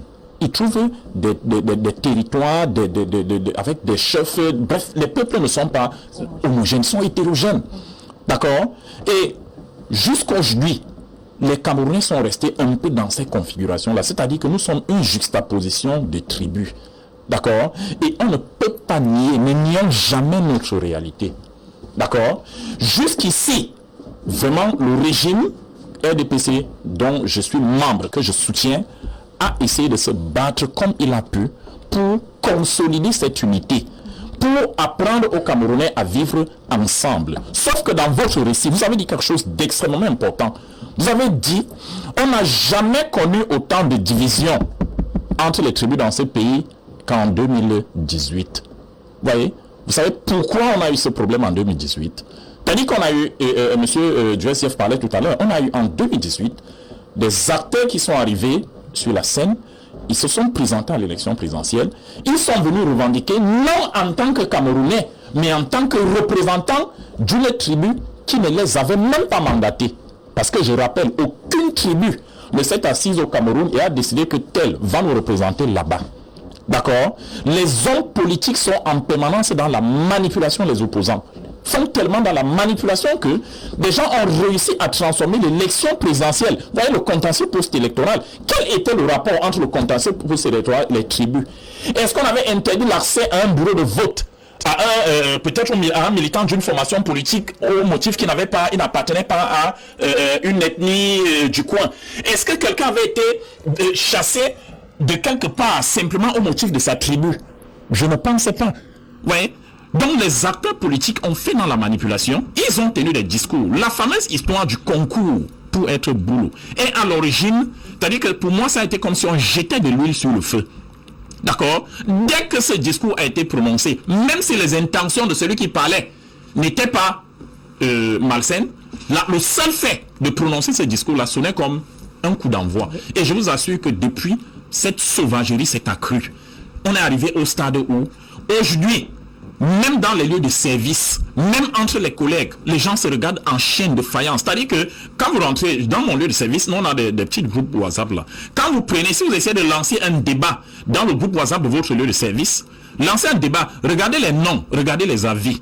Vous allez vous rendre compte que les noms à consonance sociologique proche ont tendance à avoir les mêmes avis. Et n'accusons personne pour ça, nous sommes tous impliqués. D'accord? On aura le sentiment que selon qu'on s'appelle tel ou tel, on pense ceci ou cela. Les Camerounais sont devenus les prisonniers des tribus à cause des acteurs politiques. Le tribalisme, vous l'avez dit, il existait bien avant. D'accord? Mais il s'est accru de façon exponentielle à la suite de l'élection de 2018. Tout à l'heure, le représentant du SDF a fait remarquer que les partis se prennent dorénavant sur des bases ethniques. Il l'a dit. Mais je voudrais essayer de nuancer ce propos pour lui dire que, et vous avez essayé de le lancer, ce n'est pas une exclusivité camerounaise. D'accord? Il y a de nombreux articles, de nombreuses productions sur ce qu'on appelle le vote ethnique.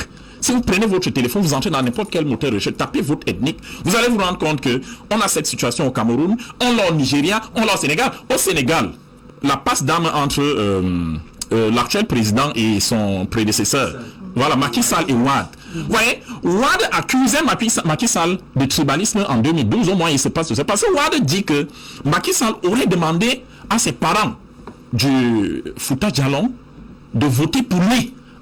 Pas en tant que candidat, mais en tant que fils de cette région. Et il pose la question, mais si moi, j'avais demandé aux Djola et aux Wolof de voter pour moi. Que serait devenu le Sénégal? Vous voyez, c'est-à-dire que c'est une... Et c'est pour ça que quand Chirac dit en 95 que la démocratie est un luxe pour l'Afrique, les gens ne comprennent pas. D'accord? Les gens ne comprennent pas, mais beaucoup d'autres acteurs sont venus expliquer après qu'en fait, dans un contexte pluriethnique, d'accord, la démocratie peut venir accentuer les clivages. Et nous en sommes aujourd'hui. Mais ce n'est pas une fatalité, nous pouvons en sortir. D'accord?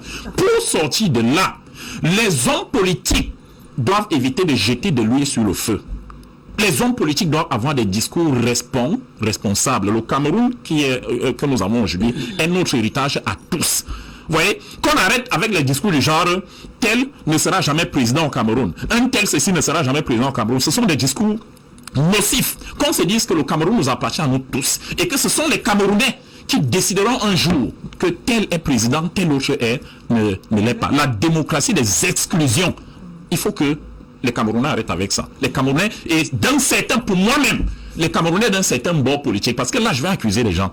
Vous voyez, je vais accuser les gens qui ont exacerbé ces tensions. Des gens qui sont venus surfer sur les tribus et qui ont fait qu'aujourd'hui, on se regarde tous en chaîne de faïence. Ouais. Et ça fait que l'unité nationale dont on parle, vraiment, l'unité nationale n'a jamais été aussi en péril que ces dernières années. Jamais. Moi, j'ai grandi chez nous à Bafia. Vous allez voir, mes meilleurs amis que moi j'avais, c'était des gars de l'Ouest, des gars du Nord, et parfois vous vous retrouvez en train de manger dans la marmite de votre maman avec des gens venus de partout ailleurs, sans que cela ne pose problème à personne. Tout comme vous-même, vous allez manger dans les marmites des mamans, ça ne posait de problème à personne. Je crois bien qu'il y a juste une petite partie des Camerounais, si vraiment, c'est mon point de vue, je crois bien que vous allez avoir votre point de vue également, et je vous donne l'occasion de vous exprimer. Non, permettez que allez-y. Oui, je ne veux pas, ne minimisons pas. D'accord? Dire que c'est une petite partie des Camerounais, c'est que nous sommes en train de minimiser. Reconnaissons qu'on a été blessés. Notre société a été blessée. D'accord? Maintenant, au lieu de couvrir la blessure, ouvrons la blessure pour qu'elle sèche. Ouvrir, c'est dire que oui, on a mis un genou au sol. Maintenant, penser, c'est dire, ok, ce qui s'est passé depuis 2018 là, nous n'en voulons plus. Regardez comment nous vivons dans nos quartiers. C'est-à-dire que votre maison, vous êtes là. Celui qui est là, il n'est pas de votre village. Celui qui est là n'est pas de votre village. Celui qui est là n'est pas de votre... Le jour où vous avez un problème, c'est pas un membre de votre village qui vient vous porter pour vous emmener à l'hôpital. C'est votre voisin qui n'est pas de votre village qui vient vous porter. Ouais. Donc vraiment que les hommes politiques retrouvent un discours sain. L'opposition, c'est pas l'animalité, c'est pas la sauvagerie. Arrêtons avec les discours d'exclusion. Arrêtons de dire que tel ne peut plus être ceci, tel ne peut plus être cela. Et on aura une société saine. Monsieur le président, j'aimerais savoir, le Cameroun a l'épreuve de son unité. Je crois bien que ce serait la 3e fois qu'on ne fête pas le 20 mai, comme ça s'est fait d'ailleurs il y a quelques années. La première fois, c'était après le putsch, où vraiment certaines forces ont essayé de détrôner le président Paul Biya. Ça n'a pas marché. Également, la deuxième fois, c'était l'année dernière, quand le Covid-19 est arrivé. Et cette année, le 20 mai se passera de façon très virtuelle à cause du Covid-19. Alors, cette unité camerounaise, est-ce que vous croyez en ça? Est-ce que ça existe, à votre avis? Et même si ça n'existe pas, comment faire pour consolider l'unité? Oui. Avec cette diversité qui fait notre beauté? La réalité est là. On ne peut pas l'occulter. Du fait que certains Camerounais, mon frère Abama a dit tout à l'heure, qu'il faut arrêter avec les discours de division.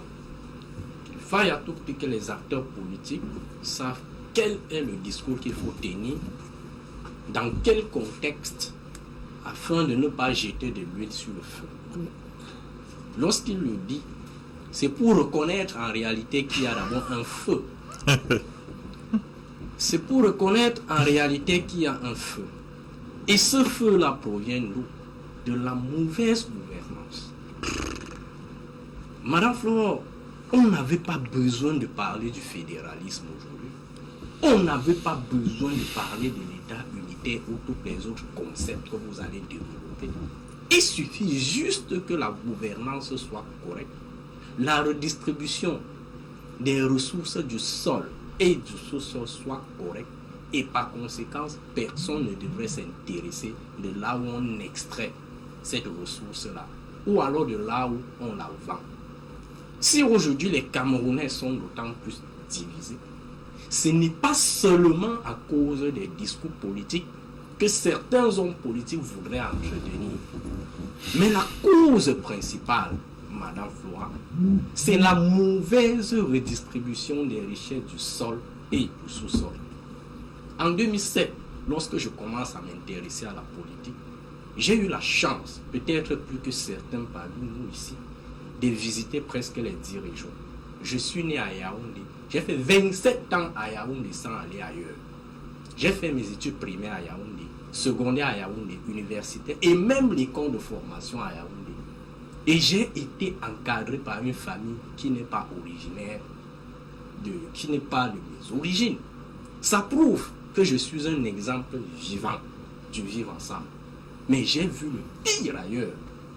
Je suis arrivé à l'Est où 90% des richesses forestières est extraite et expédiée. Il n'y a pas une portion de route boudonnée à l'Est. Je mets quiconque sur ce plateau. Il y a une portion de route boudonnée. La seule station d'essence qui tend d'ici, Ouélin, Mambélé, jusqu'à Libongo, frontalier avec la République centrafricaine, là où on traverse la Sanga, c'est à Yokadouma. Au niveau de Libongo, on utilise le réseau centrafricain. C'est une réalité. Lorsque je suis arrivé dans le nord-ouest, vous avez fait quand même un tour au sud. Je vais y aller. Lorsque je suis arrivé dans le nord-ouest, qui fournit environ 70% du poteau électrique qu'on alimente nos villes ici, j'ai vu le miracle. Et au sud? Je vais y arriver. Allez dans le Mantou, vous verrez le pire. Il n'y a ni énergie électrique, ni énergie hydraulique, ni rien. C'est la pauvreté totale. Allez dans le sud. Je dis bien dans le sud. Il n'y a absolument rien dans le sud. C'est bien. Ni la route, il n'y a vrai, ni le goudron, ni l'électricité, ni rien. Mais ce qui frustre beaucoup plus les populations du Sud, c'est qu'une poignée d'élites grabataires, aussi violents sur le plan économique, parviennent quand même à construire des immeubles en brousse. Je dis des immeubles. Ils parviennent quand même à acheter le groupe électrogène pour alimenter leur domicile. Par conséquent, ceux qui sont dans cette région-là n'ont ni l'énergie électrique, ni l'énergie hydraulique, ni le simple bitume. Allez dans le nord, les gens boivent dans les mêmes flaques d'eau avec le bœuf. Je dis avec le bœuf. Et pourtant c'est là où le régime de Yaoundé pense avoir du bétail électoral. Comme ils ont l'habitude de le dire. Le bétail électoral. C'est ce qu'ils disent. Ce n'est pas le MRC. Allez dans le sud. C'est pas un membre du régime qui a dit qu'il n'enseigne pas les moutons. Hein. J'ai dit ceci. Ce n'est pas un membre du RDPC qui a dit qu'il n'enseigne pas les moutons. La dictature ne peut même pas. Il y a quelqu'un qui a dit qu'il ne peut pas lancer les moutons, il n'était pas du RDPC. J'ai dit ceci, Madame Flora. Allez dans le sud, où un membre du bureau politique du RDPC avait déclaré à Mondovision que le sud est le socle granitique du RDPC. Allez demander ce que le RDPC a fait dans le sud. Vous verrez, vous aurez des larmes aux yeux. Allez dans la Léquier, où il y a eu plusieurs ministres de l'agriculture. Allez dans le Mbamekin, le Mbaminigou, chez lui-même à Bafia. Allez chercher ce qu'il y en a là-bas. Il n'y a rien. Allez à l'ouest, allez dans la Damawa. Il n'y a absolument rien. Par conséquent, il y a une poignée de personnes qui s'est accaparé des richesses du sol et du sous-sol, qui vendent le pétrole. Est-ce une façon de dire que le gâteau non, parce je vais y arriver. J'aurais même ce n'est pas seulement ça. Et ce n'est pas seulement ça. Ce n'est pas seulement là où je vais arriver. C'est pour dire qu'en réalité, le gâteau national a été confisqué par une poignée de personnes venant de toutes les régions. Le gâteau national. Je dis, la richesse n'appartient pas à une partie de la population. La richesse du Cameroun, c'est le gâteau de tous les Camerounais. En fait, vous avez une conception alimentaire de la politique, hein, le gâteau. Madame Flora, le bitume que nous avions, je suis un scientifique à la base. Le bitume que nous avions est un produit du pétrole. Tout à fait. Le Cameroun produit du pétrole en grande quantité. Comment se fait-il que dans le sud, on n'a pas de route bitumée? Comment se fait-il que dans le Grand Nord, on n'a pas de route bitumée?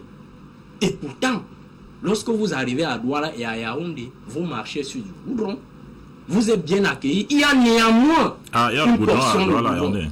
Mais ceux qui produisent, notamment l'Est, n'a rien. La plupart, presque à 90% des richesses, de la richesse nationale, ceux-là n'ont rien.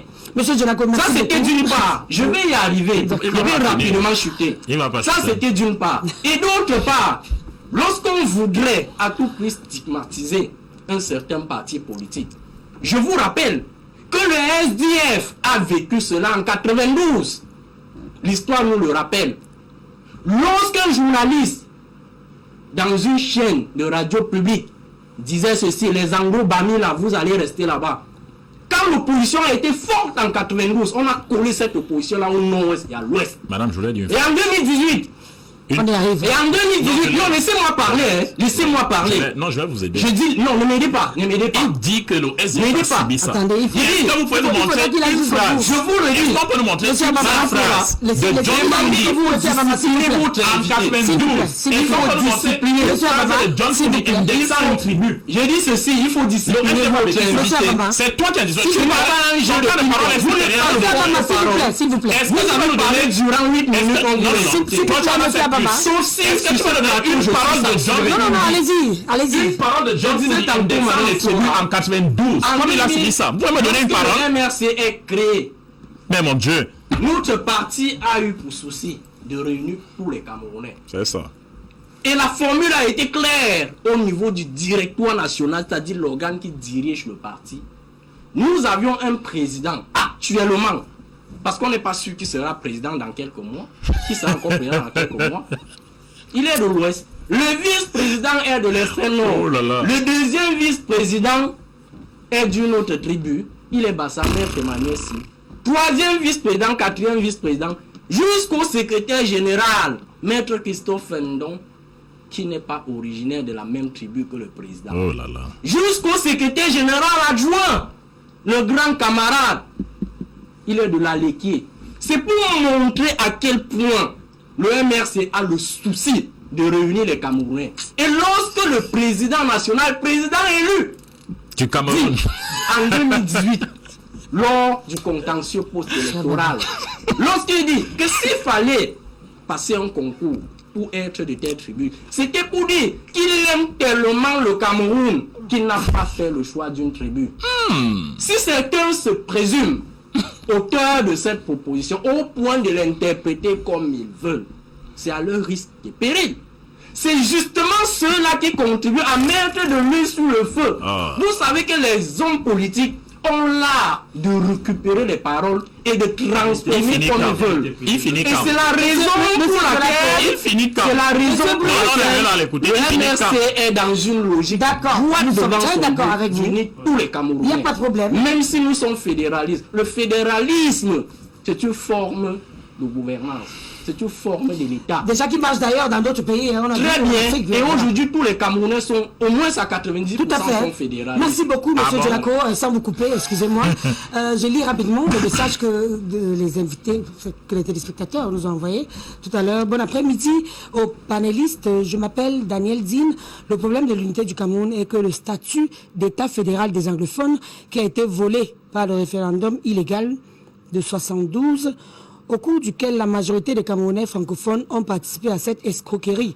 J'appelle les francophones à être honnêtes parce que notre malhonnêteté fait du tort à la majorité anglophone. Voilà. Et le deuxième message, rapidement, parlant de l'unité, je pense que les élections de 2018 ont fait voler cela en éclats. Alors il revient à un certain parti politique de régler cela. Quant à 2018, on conteste la décision de la Cour constitutionnelle, alors qu'en 2004, on nous a fait... Excusez, s'il vous plaît, n'appelez pas ce numéro, s'il vous plaît, envoyez juste des messages. Voilà, ça nous permettra de lire également et de faire comprendre tout le monde. Voilà. La décision du Cour constitutionnel, alors qu'en 2004, on nous avait fait comprendre que la décision de la Cour suprême est incontestable, voire dogmatique. Vous voulez quoi? Charles-Édouard de Yaoundé. Dites au monsieur du MRC qu'il doit faire profil bas, car Kamto a servi ce régime. Voilà qu'on leur donne que 1 100 000 €. Ils sont déjà à 4 audits.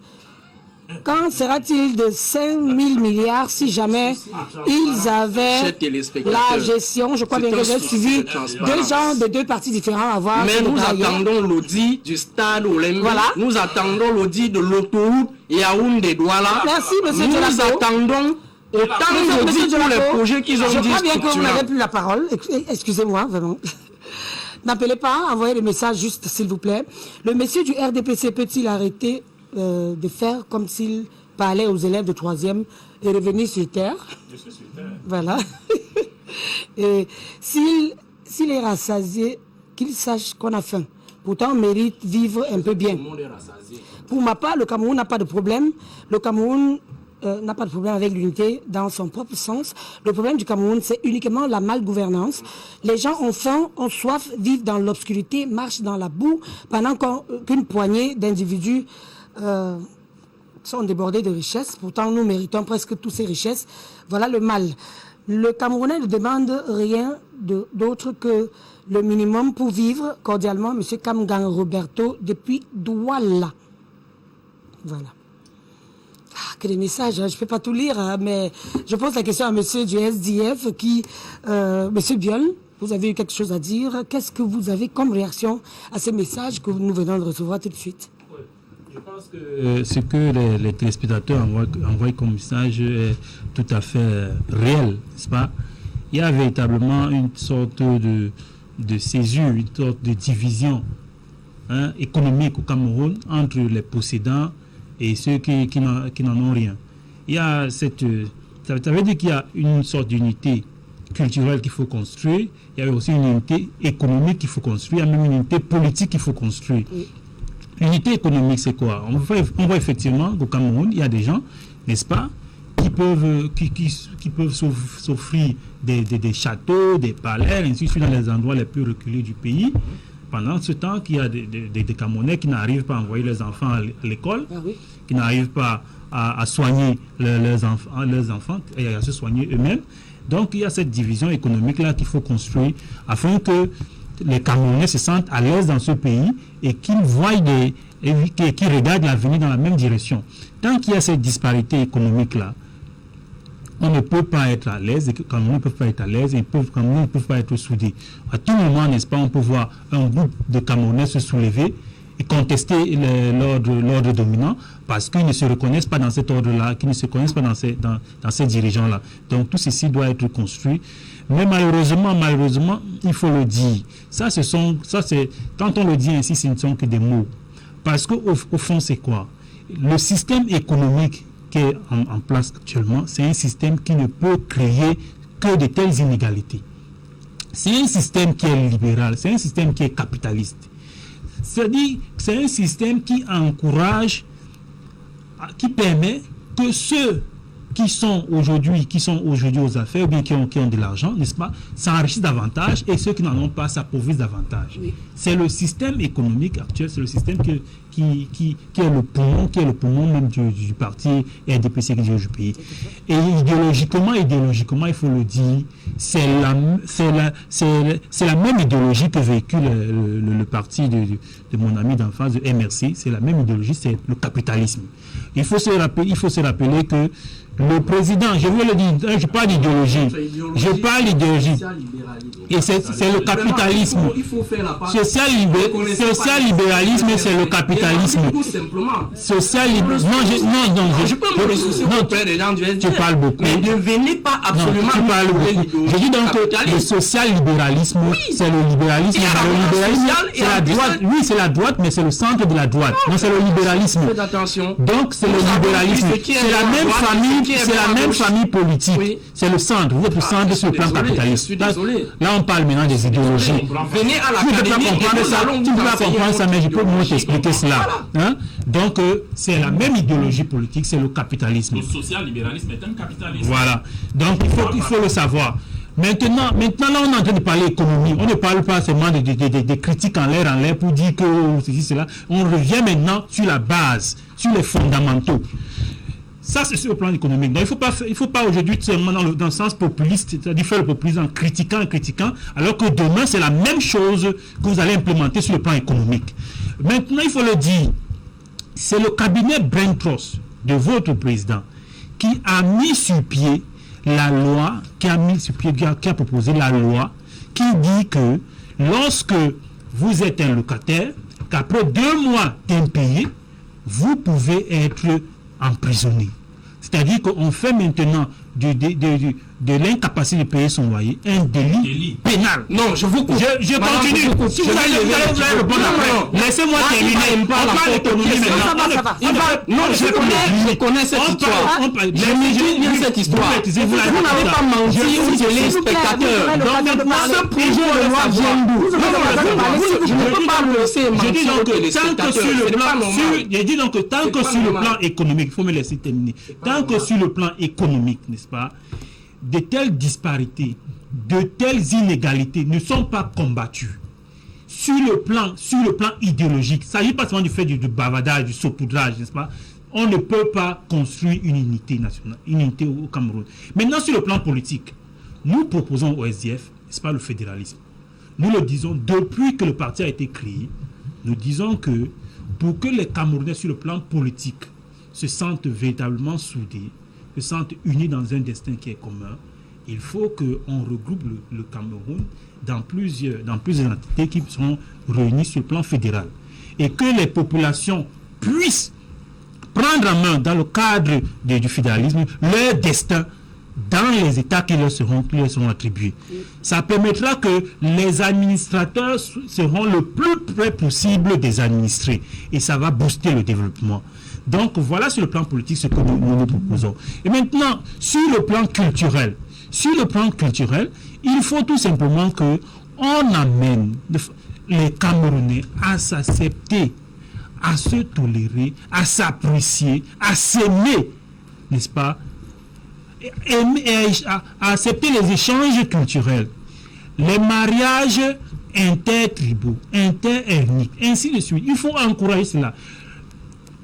Lorsqu'on est fonctionnaire à l'époque, ici au Cameroun, n'est-ce pas, lorsque vous sortiez d'une école, vous pouviez être envoyé vous êtes du nord, peut-être vous êtes du nord, mais vous êtes envoyé peut-être à l'ouest pour apprendre la culture de cette région-là, pour apprendre à vivre avec des gens qui voient culturellement la vie d'une autre façon. Ça faisait que ce brassage culturel-là permettait de souder les Camerounais. Voilà des choses qui doivent être de nouveau encouragées. Et même au niveau éducatif, à l'époque, il y avait des internats. Les internats permettaient que les enfants venaient d'horizons divers.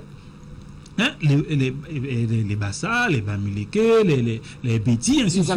Les anglophones, ils pouvaient se retrouver dans un internat, n'est-ce pas, socialiser, se souder, et c'était eux qui devaient par la suite devenir des leaders du pays. Ça faisait en sorte qu'ils avaient donc une vision plus globale du pays. Oui, mais maintenant ce n'est plus le cas. Donc ce sont des choses qui doivent être véritablement encore de nouveau renforcées sur le plan éducatif pour souder les Camerounais. Donc il faut que les Camerounais soient véritablement conscients, n'est-ce pas? Sur le plan politique, nous prenons le socialisme. Sur le plan économique, prenons le socialisme. C'est-à-dire que c'est la prise en compte de ces inégalités-là et de travailler à la réduction ou alors à l'annulation de ces inégalités-là afin que les Camerounais aient les chances égales pour vivre dans un Cameroun qui est harmonieux, qui est soudé et qui est prospère sur le plan économique. Merci beaucoup, Monsieur Biol. Nous allons continuer. Mais avant de poser la prochaine question à Madame Yembel, nous allons lire quelques messages et merci à nos téléspectateurs qui, justement, sont en train de suivre l'émission. un peu de partout. Le représentant du MRC est dans la logique de son parti. Battre tout en brèche, être hors sujet n'est pas sa principale préoccupation, c'est dommage. Monsieur Abama devrait arrêter de l'interrompre. Ça fait pas franc jeu dans un débat intelligent. C'est signé Monsieur Manga Vivien depuis PK8. Ça fait quand même rire.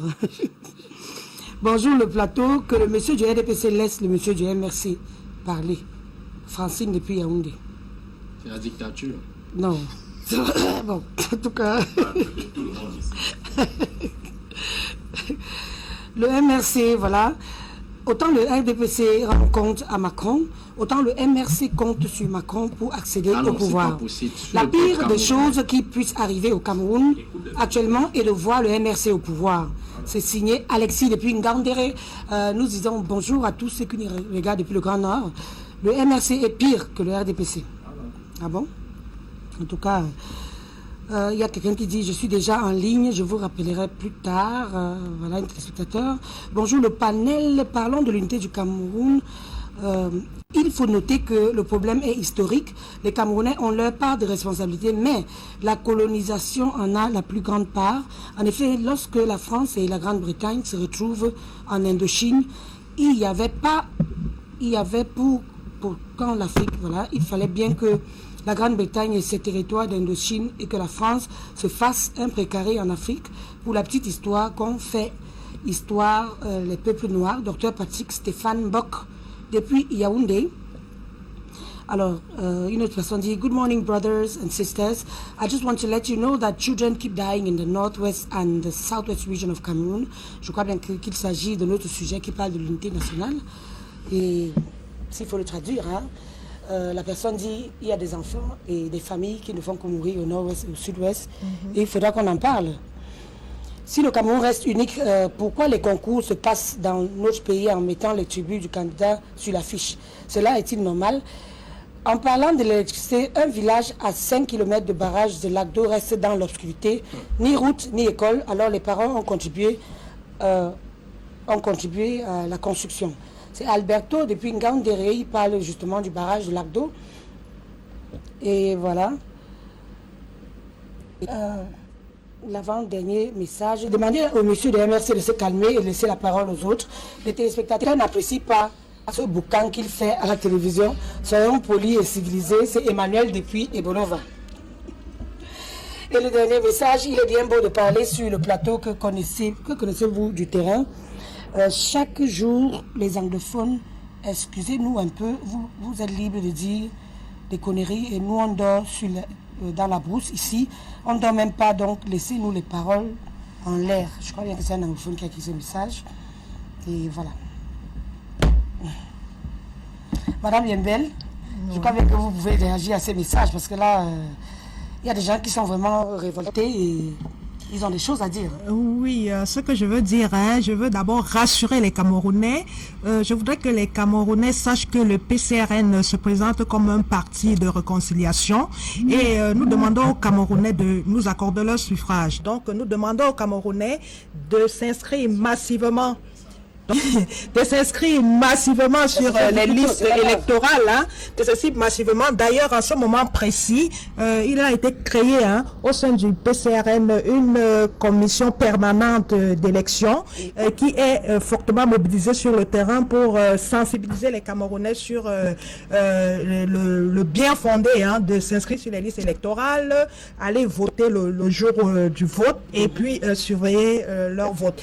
Et parlant, je veux un peu répondre aux téléspectateurs qui appellent depuis le nord-ouest pour dire qu'ils sont en brousse et tout, qu'ils soient rassurés. Le président national du PCRN a promis de remettre ce problème anglophone sur la table parce que, comme je l'ai dit tout à l'heure dans mes propos, il y a quand même eu un grand dialogue qui a eu lieu et que il y a ce statut spécial qui avait été accordé aux populations du nord-ouest et du sud-ouest. Il faudrait que le gouvernement réponde à un certain nombre de questions, où en sommes-nous et tout. Donc, on rassure les populations du Cameroun. Vous voyez, le débat est très chaud, des partis qui se battent. Nous, on se positionne comme ce parti qui va amener la paix au Cameroun. Et d'ailleurs, nous au PCRN, nous sommes en ce moment en train de former nos cadres dans la gestion de la chose publique. Il y a une académie citoyenne, ce qui est rarement fait ailleurs. Il y a une académie citoyenne qui forme les cadres du parti et les militants pour savoir comment gérer la chose publique, parce que on remarque quand même que c'est parce que les choses, je vais dire, il y a des populations qui souffrent. Vous allez vous rendre compte que déjà les officiels qui sont aux affaires au Cameroun continuent à aller se soigner à l'étranger parce qu'il n'y a pas de plateau technique, continuent à aller se soigner à l'étranger. Il y a des quartiers qui n'ont carrément pas l'eau. Il y a ce problème d'électricité avec de multiples dérapages. Toutes ces choses qui mettent en mal les populations et qui exaspèrent les colères et des foyers de tension qui se créent un peu partout. C'est pour ça que nous